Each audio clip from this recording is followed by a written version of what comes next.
ලංකාව තුළ අපේ සයිබර් ක්‍රයිම් වලට පරිගණක ආශ්‍රිත මේ සයිබර් අවකාශයේ සිද්ධ වෙන අපරාධ වලට තියෙන නීතිය අපි නීතිය සම්බන්ධයෙන් කතා කරන්න යන්නේ. නමුත් මේවා ප්‍රමාණවත්ද දැනට තියෙන ඒවා නැත්නම් ඒකේ වෙනසක් වෙන්න ඕනේද? නීති පද්ධතිය කොච්චර ශක්තිමත්ද අපේ?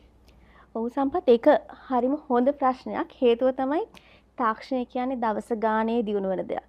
නීතියේ තියෙන ලොකුම චෝදනාව තමයි තාක්ෂණයත් එක්ක අපි ගැටෙන්න පුළුවන් විදිහට නීතිය දියුණු වෙන්නේ නැහැ හරි ඉක්මනට කියන එක.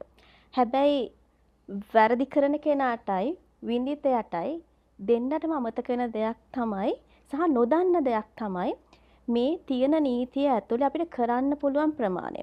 ඇත්ත සම්පත් කිව්වා වගේ අපිට සයිබර් ක්‍රයිම් වලට විශේෂයෙන්ම ඕනම නීතියක් නැහැ. වෙන්නුන නීතියක් නැහැ. හැබැයි අපි සයිබර් ක්‍රයිම් කියන්නේ මහාචාර්ය අනුරාධි හරි ලස්සනට ඒක විස්තර කරා.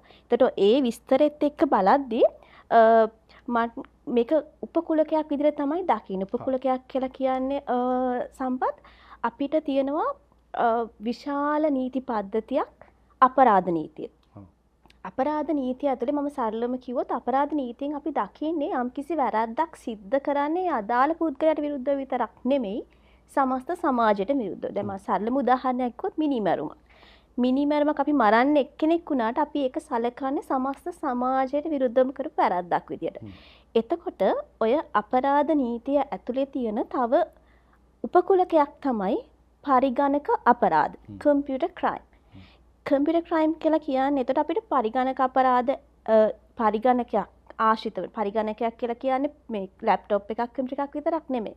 ඒක හරිය ලස්සනට විස්තර කරලා තියෙන අපේ නීතිය ඇතුලේ පරිගණකයක් කියන්නේ දත්ත සකස් කරන්න පුළුවන් ඉලෙක්ට්‍රොනික හෝ ඒ හා සමාන උපක්‍රමයක්. එතකොට ඒ පරිගණක ආශ්‍රිතව සිද්ධ වෙන්න පුළුවන් අපරාධ ඇතුලේ තියෙන තව අනුකූලකයක් තමයි සයිබර් ක්‍රයිම්, සයිබර් අපරාධ කියලා කියන්නේ.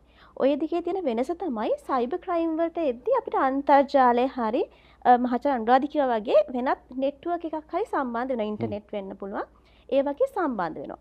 එතකොට ඔය සයිබර් ක්‍රයිම් අපිට ප්‍රධාන වශයෙන් කොටස් දෙකකට වෙන් කරලා ගන්න පුළුවන්. එකක් තමයි සයිබර් අවකාශය මතම පදනම් වුණු අපරාධ. ඒ කියන්නේ මේ අපරාධය සිද්ධ වෙන්නේ නැහැ සයිබර් අවකාශය කියලා එකක් තිබුණ නැත්තම්.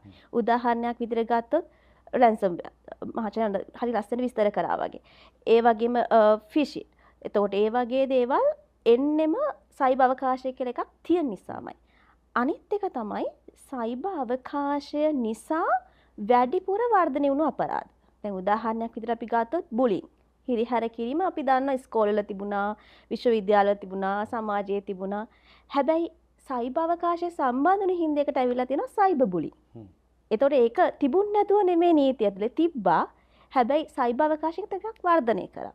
එතකොට ළමා අපයෝජන.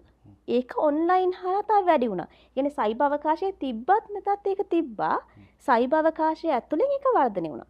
එතකොට ඔය විදිහට බැලුවොත් එහෙම අපිට සයිබර් ක්‍රයිම් ලෝ එකක් නැති වුණාට දැනට තියෙන නීති පද්ධතිය ගත්තොත් ඔය හැමදේම ඒ ඇතුලේ වැරද්දක් කරන්න පුළුවන්.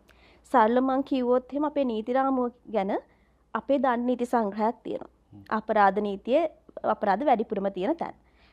ඊළඟට අපි 1927 ආපු අසභ්‍ය ප්‍රකාශන ආඥා පනත තවමත් ක්‍රියාත්මකයි. ඊට අමතරව අපේ තියෙනවා පරිගණක අපරාධ පනතක් 2007 ආපු ඊළඟට ඉලෙක්ට්‍රොනික ගනුදෙනු සම්බන්ධයෙන් 2006 පනතක් තියෙනවා. ඊළඟට අපේ පෞද්ගලික දත්ත ආරක්ෂණ පනතක් ආවා 2022. ඊට පස්සේ අපේ මාර්ගගත ආරක්ෂණ ඔන්ලයින් සේෆ්ටි ඇක්ට් එකක් ආවා 2024. ඔය වගේ නීති ශාස්ත්‍ර නීති රාමුව ඇතුලේ නීති ගණනාවක්ම තියෙනවා සම්පත්. ඒතකොට අපිට කියන්න බෑ මේ නීතිය සයිබර් ක්‍රයිම් වලට විශේෂිත නීතියක් නෑ අපේ නීති පද්ධතිය ශක්තිමත් නෑ කියලා. අපේ නීති පද්ධතිය හොඳටම ශක්තිමත්. එකම ප්‍රශ්නේ අපි නීතියක් දන්නේ නැහැ. ඒක පාවිච්චි කරන්න පුළුවන් තැන් දන්න. මම සරලම උදාහරණයක් විදිහට කිව්වොත් හිතන්න යම්කිසි පුද්ගලයෙක් තව කෙනෙක්ගේ කම්පියුටර් එකක් හැක් කරලා එයා ඒ කෙනා විදිහට පෙනී ඉඳලා තව කෙනෙක්ව අන්තර්ජාලය හරහා අපහසුතාවයට පත්වන ආකාරයේ චාරිත්‍රාක් පළ කරනවා. ඔතන කම්පියුටර් ක්‍රයිම් ඇක්ට් එකේ පරිගණක අපරාධ පනත වැරදි තියෙනවා. දඬු නීති සංග්‍රහය ඇතුලේ වැරදි තියෙනවා. එතකොට ඊට අමතරව ඔන්ලයින් සේෆ්ටි ඇක්ට් එක යටතේ වැරදි තියෙනවා. පෞද්ගලික දත්ත ආරක්ෂණ පනතේ වැරදි තියෙනවා. එතකොට ඔය අපරාධය සම්පූර්ණයෙන්ම ආවරණය වෙලා. එතකොට ඔය වගේ අපේ නීතිමය රාමුව හරි ශක්තිමත්.